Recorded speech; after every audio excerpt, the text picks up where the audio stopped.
یہ نماز مستقل عبادت ہے، عشاء کے بعد بھی پڑھی جا سکتی ہے لیکن عشاء کا حصہ نہیں ہے، اور عشاء سے لے کر فجر کے شروع ہونے سے پہلے تک اس نماز کو ایک انسان کبھی بھی ادا کر سکتا ہے۔ اسی طرح ابو داؤد کی روایت ہے، یہ اس کی فضیلت، اور اس میں پہلی روایت میں ایک فضیلت پتہ چلی اور ایک وقت بھی پتہ چلا۔ دوسری ایک روایت جو ابو داؤد کی، ترمذی کی اور نسائی میں بھی یہ روایت آتی ہے، اس حدیث کے الفاظ اس طرح سے نماز وتر تمہارے حضرت علی رضی اللہ عنہ فرماتے ہیں، اور ان کا قول اور بعد میں حدیث بھی اس کے اندر ہے، وہ فرماتے کہتے ہیں نماز وتر تمہاری فرض نمازوں کی طرح حتمی تو نہیں، وتر کی نماز تم لوگوں کے لیے فرض تو نہیں جیسا کہ فرض نمازیں ہیں۔ پھر وہ کہتے ہیں لیکن اللہ کے رسول صلی اللہ علیہ وسلم نے اپنایا، مطلب اس کو عمل کیا، اس کو پڑھا اور فرمایا اللہ وتر طاق ہے، اللہ وتر ہے، طاق ہے، آڈ ہے، اور آڈ کو پسند کرتا ہے، واللہ وتر ویحب الوتر، اللہ آڈ ہے اور آڈ کو پسند کرتا ہے۔ اللہ آڈ مطلب اللہ ایک ہے اور آڈ ڈیجٹس کو پسند کرتا ہے، اس لیے نبی اکرم صلی اللہ علیہ وسلم کا عمل اگر آپ دیکھیں تو آپ اکثر عمل کو آڈ کرتے تھے، 1 3 5، یہاں تک کہ آپ کھانے میں ویسے ہی کرتے تھے، کھجور کھاتے تو 1 کھاتے، 1 سے زائد ہوتے تو 3 کھاتے، 3 سے زائد کھاتے تو 5 کھاتے۔ چونکہ آڈ نمبرز کی خصوصیت یہ ہے کہ جب اس کو ڈیوائڈ کیا جاتا ہے تو اس کا ریمائنڈر ہمیشہ 1 ہوتا ہے، تو اللہ چونکہ آڈ ہے، 1 ہے، تو وہ پسند کرتا ہے۔ تو آپ نے فرمایا، حضرت علی فرماتے ہیں کہ آپ یہ نماز کوئی فرض تو نہیں ہے، حضرت علی کے قول خود واضح ہے، لیکن آپ وہ فرماتے ہیں کہ رسول اللہ صلی اللہ علیہ وسلم فرمایا اللہ وتر ہے، طاق ہے، پھر فرمایا اور اکائی طاق کو محبوب رکھتا ہے، پسند کرتا ہے۔ اے اہل قرآن، مطلب اے مسلمانوں، وتر کو پڑھا کرو، وتر کو پڑھا کرو، تو وہ حکم بھی ہے وتر کے پڑھنے کا، تو لہٰذا ہمیں وتر پڑھنے میں کوتاہی نہیں کرنی چاہیے اور وتر کو اپنا معمول بنا لینا چاہیے۔ آپ عشاء کے بعد سے لے کر فجر تک کبھی پڑھ سکتے ہیں، یہ مستقل ایک نماز ہے، کوئی ضروری نہیں کہ عشاء کے بعد ہی پڑھے جائے، عشاء کے بعد سو کر اٹھ کے پڑھیے، یا آپ جاگ رہے ہیں تو بعد میں سوتے وقت پڑھیے، آپ کے اوپر ڈیپینڈ ہے بہرحال۔ تو یہ کوئی وہ نہیں ہے کہ آپ عشاء کے ساتھ ہی پڑھیں، لیکن عشاء کے بعد سے لے کر فجر تک، فجر کے پہلے تک آپ اس کو کبھی بھی پڑھ سکتے ہیں۔ اسی طرح ابو داؤد کی، نسائی کی اور ابن حبان، دارقطنی اور دیگر حدیثوں میں جو الفاظ آتے ہیں اس میں سے ایک لفظ یہ ہے الوتر حق، وتر حق ہے، مطلب وتر ضروری ہے، وتر کو پڑھا کرو، بلا وجہ چھوڑا نہ کرو، تاکید ہے۔ دوسری کی روایت میں فرما کہا الوتر حق علی کل مسلم، وتر حق ہے ہر مسلمان کے اوپر، مطلب اے مسلمانوں وتر تم پر حق ہے، جتنا ہو سکے وتر کو پڑھا کرو۔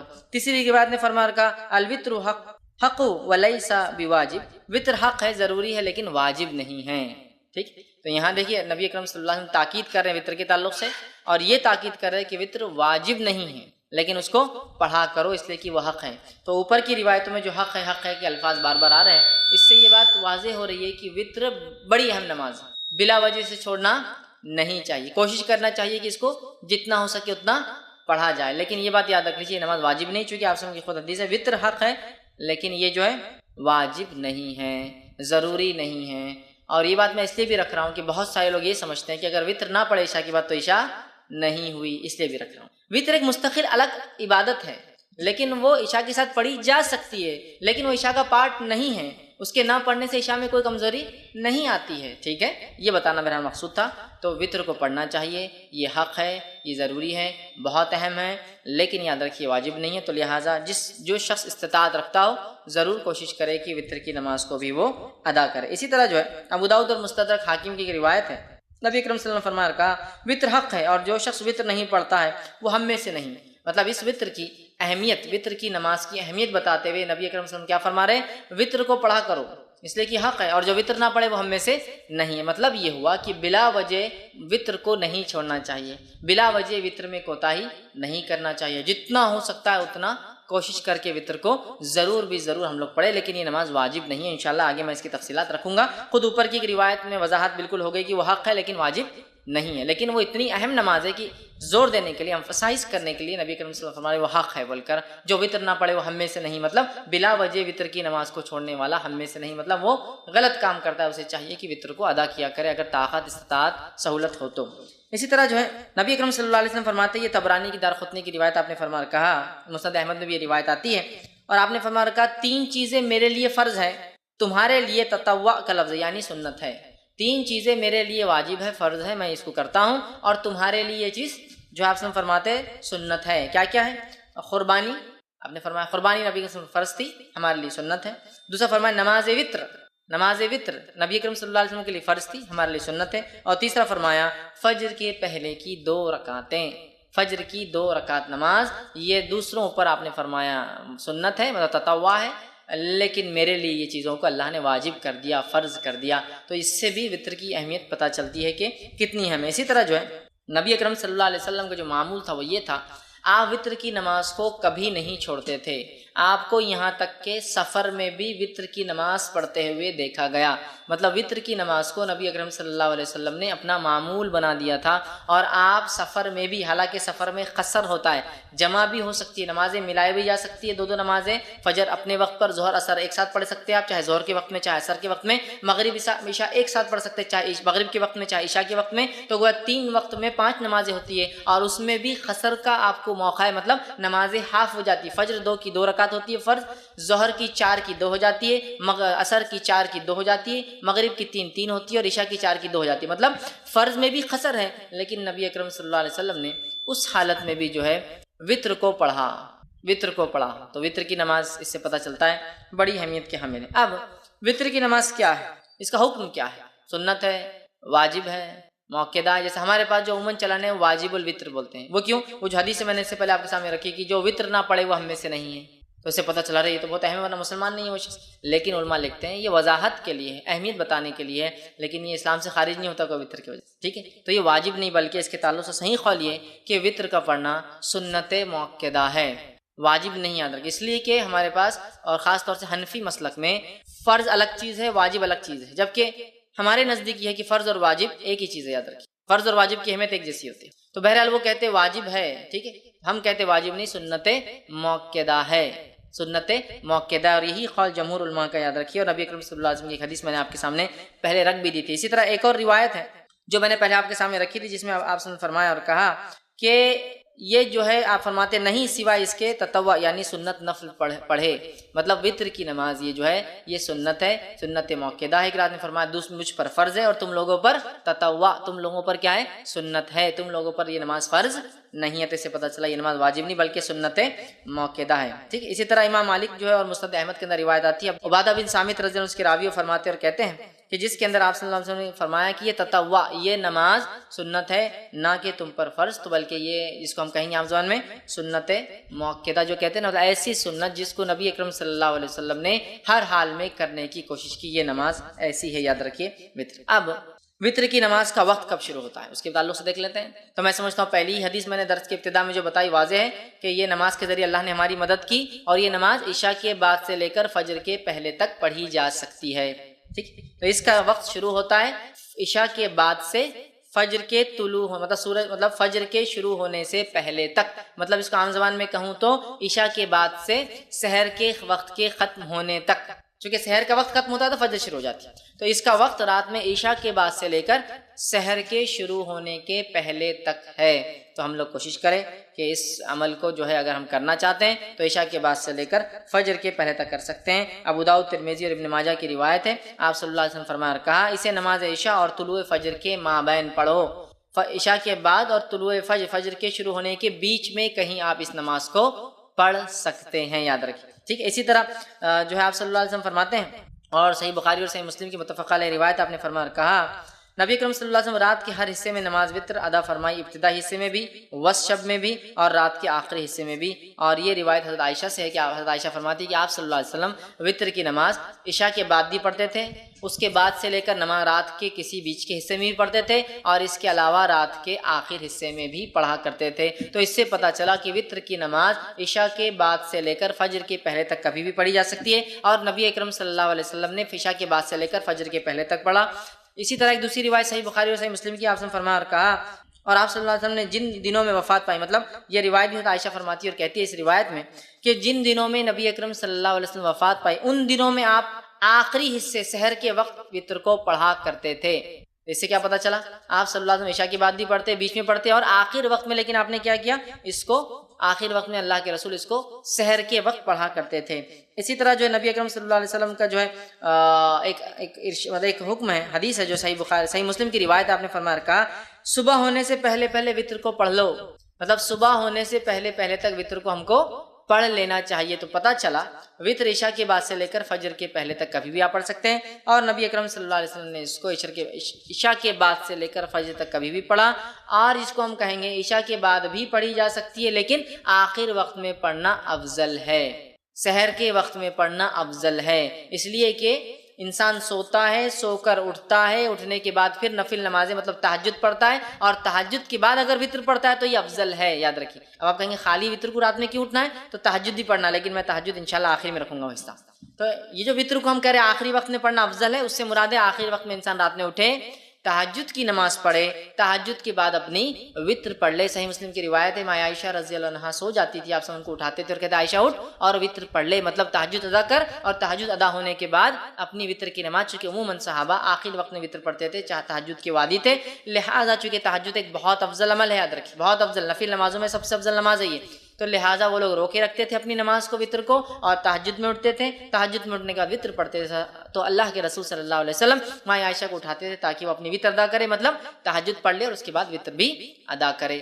تو یاد رکھیے یہ آخری وقت افضل ہے، لیکن کوئی ضروری نہیں ہے، آپ کو ڈر ہے خدشہ ہے رہ جائیں گی نہیں پڑھ پاؤں گا، تو بہرحال پہلے بھی پڑھ سکتے ہیں۔ اسی طرح جو ہے جامع ترمذی ابن ماجہ اور مسند احمد کی روایت ہے، نبی اکرم صلی اللہ علیہ وسلم فرما کہا، تم میں سے جس شخص کو یہ اندیشہ ہو کہ وہ رات کے آخری حصے میں نہیں جاگ سکے گا تو اسے چاہیے کہ رات کے پہلے حصے میں ہی وطر پڑھ لے۔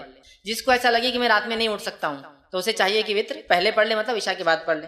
پھر فرماتے اور کہتے ہیں پڑھ لے، اور جسے آخر رات میں خیام کا شوق ہو اور طمع ہو کہ وہ کرے، خیام کرے، اس کو شوق ہو، اس کو لگا ہو، اسے چاہیے کہ وہ رات کے آخری حصے میں وطر پڑھے۔ جس کو ڈر ہو یا میں اٹھ نہیں پاؤں گا، شک ہو رہا ہے، یا میں روز پڑھتا ہوں تہجد لیکن آج جاگا بہت دیر تک تو اٹھ نہیں پاؤں گا، یا پھر میں روز بھی نہیں اٹھ پاتا ہوں تہجد کے لیے، بس عشاء ہو جاتی ہے فجر کو اٹھتا ہوں تو بیچ میں نہیں اٹھ پاؤں گا، تو پھر وہ عشاء کی بات پڑھ لے۔ ایسا نہیں، جس کو شوق ہے رات کی نماز پڑھنا چاہتا ہے، تہجد پڑھنا چاہتا ہے، تو پھر کیا کرے، وہ وطر کو روکے رکھے، تہجد کے بعد اس کو ادا کرے۔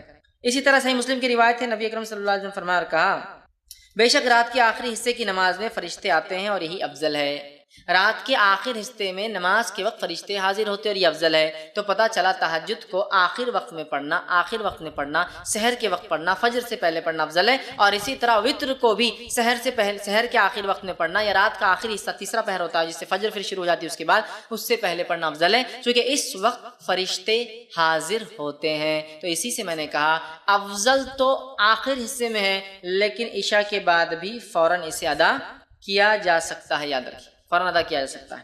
اسی طرح جو ہے صحیح بخاری اور صحیح مسلم کی ایک روایت ہے، ابو ہریرہ رضی اللہ عنہ فرماتے اور کہتے ہیں، میرے خلیل مطلب نبی اکرم صلی اللہ علیہ وسلم، خلیل مطلب بہت جگری گہرا دوست، تو فرماتے ہیں میرے خلیل نبی اکرم صلی اللہ علیہ وسلم مجھے خاص طور پر 3 باتوں کی وصیت فرمائی ہے، 3 باتوں کی مجھے تاکید کی۔ پہلا، میں ہر مہینے کے 3 روزے رکھوں، ایام 20 کے روزے جو کہ 13، 14 اور 15 تاریخ چاند کے حساب سے، اس کے روزے رکھوں، یہ آپ نے ان کو تاکید کی تھی، چاند کی جو ہے 13، 14 اور 15 تاریخ کو میں روزے رکھوں۔ اسی طرح آپ نے فرمایا کہا صلاۃ الضحیٰ یعنی چاشت کی 2 رکعتیں نماز پڑھوں۔ اسی طرح فرماتے اور کہا یہ کہ سونے سے پہلے میں وطر پڑھ لیا کروں، مطلب سونے سے پہلے پڑھ لیا کروں، مطلب انسان سونے سے پہلے وطر پڑھ سکتا ہے، اور ہم جانتے ہیں وطر نماز رات کی آخری نماز ہوتی ہے اور تہجد کے بعد ہوتی ہے، تو لہٰذا کوئی انسان بغیر جاگے بغیر سوئے بھی تہجد پڑھ سکتا ہے۔ یہ جواب ہے، بہت سے لوگ بولتے ہیں نا تہجد کے لیے سونا ضروری ہے، افضل ہے سو کر اٹھ کر پڑھنا، اس لیے کہ اٹھنا، مشقت کرنا، وضو کرنا، ٹھنڈا اور گرم پانی کا مسئلہ ہوتا ہے رات میں پھر بھی کرنا، یہ افضل لیکن ضروری نہیں ہے، یاد رکھیں۔ بہت سے لوگ بولتا رہے تم تو سوئی نہیں تو تہجد کیسے پڑھیں گے؟ آپ نے کیا فرما رہے ابو ہریرہ رضی اللہ عنہ کو کہ سونے سے پہلے وطر پڑھ لینا، مطلب اگر تم سونے کا ڈر ہو کہ صبح نہیں اٹھ پاؤں گے تو وطر پڑھ کر سونا، اور صحابہ ظاہر سی بات ہے تہجد کی بھی عادت ہے، یہ تو کوئی جلدی بھی پڑھ سکتا ہے تہجد، یاد رکھیے، یا پھر بغیر سوئے کی بھی رات بھر جاگ لیا کسی کاز کی کسی وجہ سے، ریزن کی وجہ سے، تو پھر میں تہجد پڑھ کر سو سکتا ہوں، ٹھیک ہے۔ اب ایک انسان نے تہجد کی نیت، مطلب مثال کے طور پر آج اس نے ارادہ کیا کہ میں سو جاتا ہوں، اس لیے کہ تہجد کا ارادہ نہیں، اب اگر رات کے آخر حصے میں نیند جاگ گئی، سمجھ لیجئے رمضان کے مہینے میں عموماً ہم لوگ وطر کا بھی اہتمام تہجد کا بھی کرتے ہیں، اب یہ سوچا کہ رات میں تو وطر پڑھ لی اور سو گیا، اب تہجد میں اٹھا تو وطر تو آخری نماز ہونا چاہیے رات کی، وطر نماز آخری ہونا چاہیے رات کی، تو اب میں کیا کروں؟ کیا میں ڈبل وطر پڑھوں رات میں اٹھ کے؟ مطلب میں نے وطر پڑھا اور سو گیا، بہت سے لوگ سوال کرتے ہیں ہم وطر پڑھ کے سو جاتے ہیں پھر کیا کریں؟ تو وطر پڑھ کر اگر آپ سو گئے ہیں اور رات میں نیند ہوشیار ہو جائے اور تہجد پڑھنا چاہے تو آپ صرف تہجد پڑھیں گے، وطر کو آپ ڈبل نہیں پڑھیں گے، اس لیے کہ ایک رات میں 2 وطر نہیں ہو سکتی ہے۔ اس تعلق سے آپ سن کی حدیث ہے، ابو داؤد جامع ترمذی اور نسائی کی جو ہے سنن نسائی کی روایت ہے، آپ نے فرمایا کہا ایک رات میں 2 وطر نہیں ہوتی۔ دوسری کی روایت نے فرمایا جو کہ بخاری کی حدیث فرمایا رات کی اپنی آخری نماز وطر کو بناؤ،